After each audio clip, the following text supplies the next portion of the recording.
GeM TV நேயர்கள் அனைவருக்கும் வணக்கம்.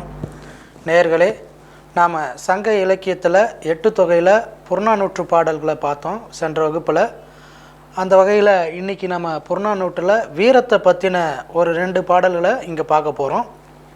வீரம் சார்ந்த பாடல்களில் இங்கே திணை பார்த்திங்கன்னா வாகை திணை, துறை மூதின் முல்லை.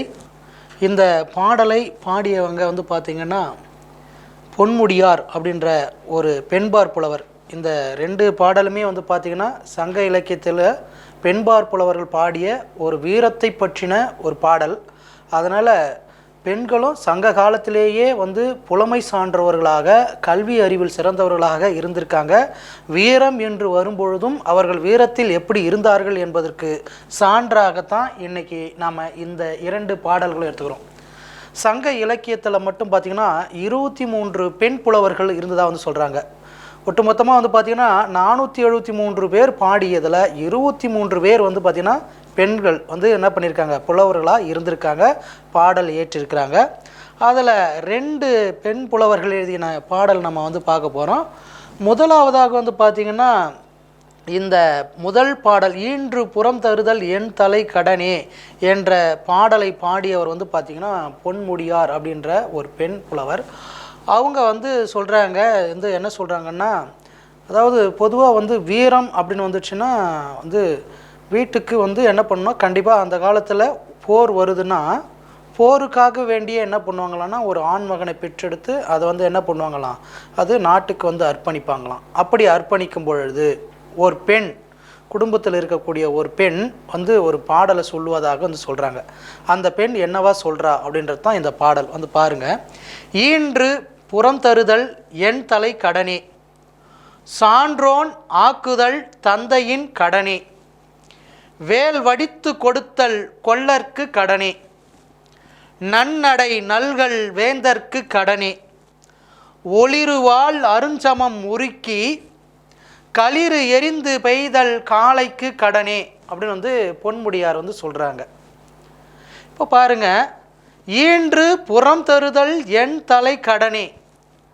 ஒரு தாய் ஆண்மகனை பெற்றெடுக்கிறா, பெற்றெடுத்து தாளாட்டி சீராட்டி அவனை என்ன பண்ணுவாங்க, நல்ல முறையில் பெற்றெடுத்து கொடுத்ததோடு நம்ம முடிச்சிட்டாங்க அப்படின்னு நினைக்கக்கூடாது. ஈன்று புறம் தருதல் என் தலை கடனே அப்படியே குழந்தைய பெற்று அப்படியே கொடுத்துட மாட்டாங்க. அந்த குழந்தைக்கு என்ன பண்ணுவாங்க, தேவையான நல்ல பழக்க வழக்கங்கள்லாம் சொல்லி கொடுத்து அவனை என்ன பண்ணுவாங்களாம், அந்த தாய் கொடுப்பாங்க. ஈன்று புறம் தருதல் என் தலை கடனா, பெற்ற உடனே அந்த குழந்தைய கடமை முடிஞ்சிடுச்சு அப்படின்னு கொடுத்துட மாட்டாங்க. நல்ல பண்புகளை சொல்லி வளர்க்கணும். எந்த குழந்தையும் நல்ல குழந்தை தான் மண்ணில் பிறக்கையிலே, அவர் நல்லவர் ஆவதும் தீயவர் ஆவதும் அன்னையின் வளர்ப்பினிலே. அப்படி நல்ல பண்புகளை சொல்லி தருதுதான் அந்த தாயினுடைய கடனாக இருக்குது. ஈன்று புறம் தருதல் என் தலை கடனே, இது என்னுடைய கடமை. கடன்னா கடமை. சான்றோன் ஆக்குதல் தந்தையின் கடனே. சரி, நான் நல்ல பண்புகள்லாம் சொல்லி அந்த குழந்தைய வளர்த்து நான் கொடுத்துட்டேன், பெற்று வளர்த்து கொடுக்குறேன். அவனை சான்றோன் ஆக்கணும் இல்லையா, அறிவில் சிறந்தவனா மாற்றணும் இல்லையா, கல்வியில் சிறந்தவனா மாற்றணும் இல்லையா. அது யாருடைய கடமைனா தந்தைக்குடைய கடமை. வள்ளுவன் கூட சொல்லுவார் இல்லையா, தந்தை மகற்காற்றும் நன்றி அவையத்து முந்தி இருப்ப செயல்னு. அப்போது மகனை என்ன பண்ணும், ஒரு தந்தையினுடைய கடமை சான்றோர்கள் நிறைந்திருக்கக்கூடிய அவையில் அவனை முந்தி இருக்க செய்யணும், எல்லோரும் கேட்கும்படியாக அவனை வளர்க்கணும். அப்போது இந்த இடத்துல ஒரு தந்தையினுடைய கடமையாக என்ன சொல்கிறாங்க அந்த அம்மையார், சான்றோன் ஆக்குதல் தந்தையின் கடனே. அவனை நல்ல அறிவு உள்ளவனாக கல்வி உள்ளவனாக மாற்றுவது தந்தையின் கடனே அப்படின்னு சொல்கிறாங்க. வேல் வடித்து கொடுத்தல் கொல்லர்க்கு கடனே அப்படின்னு சொல்கிறாங்க. வேல் வடித்து கொடுத்தல் கொல்லர்க்கு கடனே. இப்போ சங்க காலத்தில் ஒரு பையனை நல்ல பண்பு உள்ள பையனாக பெற்று வளர்த்து அவங்க கொடுக்குறாங்க. அவனை கல்வியில் சிறந்தவனாகவும் எல்லோர் மனதை புரிந்து கொண்டு யார் மனதையும் புண்படுத்தாத அளவில் சான்றோன் ஆக்குவது தந்தையினுடைய கடனாக இருக்குது, கடமையாக இருக்குது. வேல் வடித்து கொடுத்தல், சங்க காலத்தில் போர் தானே அதிகம் நடந்திருக்கும். அப்போ போர் நடக்கும் பொழுது அந்த மகனுக்கு, ஆண் மகனுக்கு என்ன வேணும்னா சிறந்த கருவி இருக்கணும். கருவி நல்லா இருந்தாதான் அவன் செய்யக்கூடிய செயலும் சரியாக இருக்கும். அப்படிப்பட்ட அந்த ஆண்மகனுக்கு கூர்மையான வேல் ஆயுதங்களை வடித்து கொடுப்பது யாருடைய கடமையாக இருக்குதுன்னா அந்த கொல்லருடைய கடமையாக இருக்குது. அவங்க தான் என்ன பண்ணணும், நல்ல ஒரு வலிமையான கூர்மையான ஆயுதத்தை என்ன பண்ணணும், செய்து கொடுப்பது கொல்லர்களுடைய கடமை அப்படின்னு சொல்கிறாங்க. அடுத்து, நன்னடை நல்கள் வேந்தற்கு கடனே. சரி, அந்த கொல்லரும் நல்ல கூர்மையான ஒரு ஆயுதத்தை, வலிமையான ஆயுதத்தை என்ன பண்ணுறாரு, அந்த ஆண்மகனுக்கு செஞ்சு கொடுக்குறாரு. இப்போது அந்த அடுத்து அந்த நாட்டினுடைய வேந்தன் அரசன் என்ன செய்யணும், நன்னடை நல்கள். ஒரு போர் நடக்குதுன்னா அந்த போருக்கு நிறைய அறம் சார்ந்த விஷயங்கள்லாம் இருக்குது. அப்படியே போர் நடக்குதுன்னா யார் வேணாலும் போயிட்டு எதிர் வரவங்களாம் வெட்டி வீழ்த்திட்டு தள்ளிட்டு போயிட்டே இருக்க முடியாது. அதுக்குன்னு சில கோட்பாடுகள் இருக்குது, அறங்கள் இருக்குது, அதையெல்லாம் கடைபிடிக்கணும். அந்த அறங்கள் என்ன என்ன அப்படின்றது யார் சொல்லி கொடுக்கணும்னா ஒரு நாடாளுடைய வேந்தனுடைய கடமை. என்ன அந்த போர் சார்ந்த அறங்கள் நமக்கு பொதுவாக சொல்லுவாங்க இல்லையா, அதாவது பிணக்குற்றோர், நோய்வாய்ப்பட்டவங்க, வயசானவங்க, பெண்கள், பசுமாடு, பள்ளிக்கூடம், குழந்தைகள், இந்த மாதிரி இருக்கிற இடத்தெல்லாம் போர் செய்யக்கூடாது. இதுதான் போர் தர்மம். இந்த மாதிரியான விஷயங்கள். அதே போல் போரில் புறகு முதுகிட்டு ஒருத்தன் ஓடுறானா அவனை ஓடி வெட்டக்கூடாது, பின்னாடி வெட்டி வீழ்த்தக்கூடாது. அப்போ முன்பக்கம் சென்று தான் போர் செய்யணும், நேருக்கு நேர் நின்று போர் செய்யணும். இது போன்ற அறங்களை எல்லாம் யார் சொல்லி கொடுப்பா, அந்த வேந்தன் தான். அந்த வேந்தன் தான் என்ன பண்ணோம், அந்த ஆண்மகனுக்கு என்ன என்ன போர் தர்மங்கள் அப்படின்னு சொல்லிட்டு அந்த அறத்தை எல்லாம் சொல்லி கொடுப்பது அந்த நாட்டினுடைய அரசனுடைய கடமையாக இருக்குது.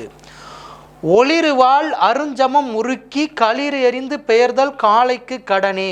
சரி, இதையெல்லாம் செஞ்சிட்டாங்க. அடுத்து அரசன் அவருடைய கடமையை செஞ்சிட்டாரு.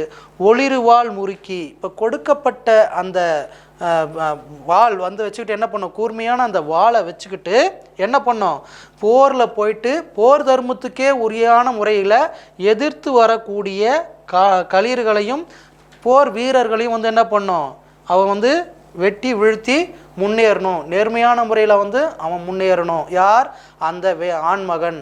அப்போது ஒரு ஆண்மகனை பெற்றெடுத்தால் அந்த ஆண்மகனை முதல் கடமை தாய் அவனை என்ன பண்ணணும், நல்ல பண்புகளோடு பெற்று வளர்த்து ஆளாக்கணும்.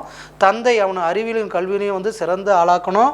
அதுக்கப்புறம் நல்ல போர்க்கருவிகள், வலிமையான கூர்மையான போர்க்கருவிகள் கொல்லன் கொடுக்கறது அவனுடைய கடமை. நல்ல அற கோட்பாடுகளை சொல்லி போர் தர்மங்களை சொல்லி அவனுக்கு வழிப்படுத்துவது ஒரு நாட்டின் வேந்தனுடைய கடமை. அதே போல் போரில் போகும்பொழுது நேருக்கு நேர் நின்று போர் தர்மத்தோடு அவன் என்ன பண்ணும், வரக்கூடிய களிர் யானைகளையும் அங்கே இருக்கக்கூடிய எதிர்நாட்டு வீரர்களையும் வெட்டி வீழ்த்துவது அந்த ஆண்மகனுடைய கடமையாக பொன்முடியார் என்ன பண்ணுறாங்க, இந்த பாடலில் சொல்லக்கூடிய செய்தியாக இருக்குது. சரிங்களா?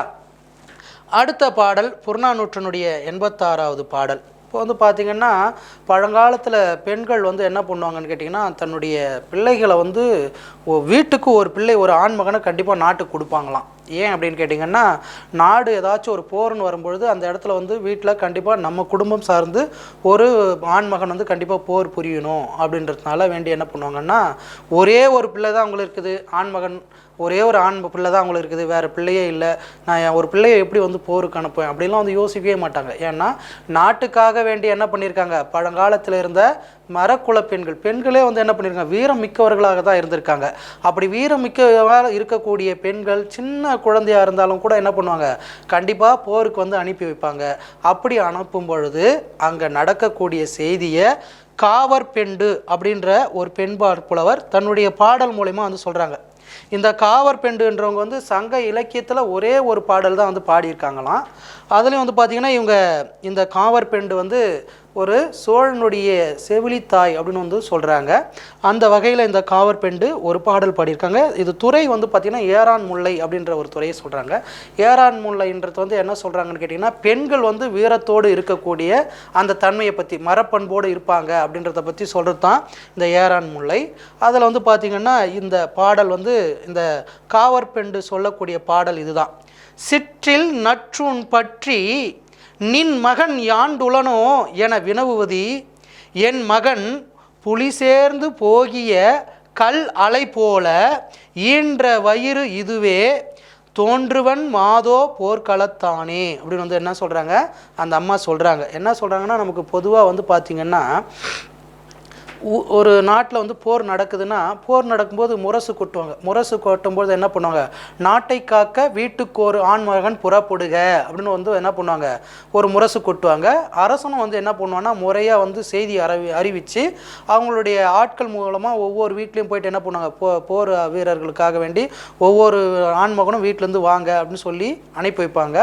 அப்படி என்ன பண்ணுறாங்க அப்படின்னு கேட்டிங்கன்னா, அந்த நாட்டு அரசன் போர் அறிவித்த உடனே ஒருத்தவன் போயிட்டு ஒரு ஏழை குடிசையில் இருக்கக்கூடிய ஒரு வீர பெண்மணி, மரக்குலத்தாய், சிறு குடிசை வீடு தான், அந்த வீட்டில் போயிட்டு என்ன பண்ணுறானான்னா, சிற்றில் நற்றூன் பற்றி, அங்கே வீட்டில் ஒரு சின்ன தூண் இருக்கும். கிராமப்புறத்தெல்லாம் வந்து பார்த்திங்கன்னா தூண் வச்சு கட்டுவாங்க, திண்ணை தூண் இந்த மாதிரி வச்சுருப்பாங்க. அந்த தூணை போயிட்டு அப்படியே சேர்த்து பிடிச்சிக்கிட்டு அப்படி நின்றுக்கிட்டு அவன் கேட்குறானா, நின் மகன் யாண்டுலனும் அப்படின்னு வந்து அந்த வீரத்தாயை பார்த்து, அந்த குடிசையில் இருக்கக்கூடிய அந்த வீரத்தாயை, மரக்குலத்தாயை பார்த்து, உன் மகன் எங்கே இருக்கான் அப்படின்னு வந்து அவன் கேட்குறான். நின் மகன் யாண்டுலனோ என வினவுதி, என்ன என்னுடைய மகன் எங்கே இருக்குன்னு கேட்குற இல்லையா, என் மகன் புலி சேர்ந்து போகிய கல் அலை போல, அதாவது புலி சேர்ந்து போகிய, என்னுடைய மகன் எங்கே இருக்கான் அப்படின்னா, புலி சேர்ந்து போகிய கல் அலை போல. புலி சேர்ந்து போகிய கல் அலை போலன்னா என்ன, புலி இருக்கக்கூடிய குகை. அந்த புலி இருக்கக்கூடிய குகை வந்து, புலி வந்து வெளியே போயிடுச்சுன்னா அந்த புலி இருக்கக்கூடிய குகை வந்து எது, என்னுடைய வயிறு. ஒரு உதாரணத்துக்கு சொல்கிறாங்க ஓமையா, என்னுடைய வயிறு புலி இருந்த குகை போல, அப்போ என்னுடைய வயிற்றில் இருந்த என் மகன் புலியை போல. அப்போது என்னுடைய வயிறு வந்து எதை போன்றது இருக்குன்னா, புலி இருந்த குகை போல அப்படின்னு சொல்கிறாங்க. புலி சேர்ந்து போகிய கல் அலை போல ஈன்ற வயிறு இதுவே, அந்த புலியினுடைய குகை போல இருக்கக்கூடியது என்னுடைய வயிறு. என்னுடைய வயிற்றில் இருந்தவன் என் மகன் புலியை போன்றவன், பகைவர்களை தாக்கி அடிப்பதில் புலியை போன்றவன். தோன்றுவன் மாதே போர்க்களத்தானே, அப்படிப்பட்ட வீரமகன், புலியை போன்றவன், புலியை ஒத்தவன், அவன் கண்டிப்பாக வந்து என்ன பண்ணுவான், போர்க்களத்தில் வந்து நிற்பான் அப்படின்னு வந்து அந்த பெண் தாய் வந்து என்ன பண்ணுறாங்க, அந்த கேட்டவனுக்கு வந்து பதில் சொல்லி அனுப்புகிறாங்க. இதுதான் அந்த காவற்பெண்டு வீரத்தன்மையை பற்றி தன்னுடைய தாய் வயிற்ற ஒரு புலி இருந்த குகை போலவும் தன் மகனை ஒரு புலி போலவும் பாவித்து வந்து இந்த பாடலில் சொல்லக்கூடிய செய்தியாக அமையுது. இதோட நம்ம சங்க இலக்கியத்தை வந்து முடிச்சுக்கலாம். வாய்ப்பளித்த ஜிம் டிவிக்கும் நேயர்களுக்கும் நன்றி, வணக்கம்.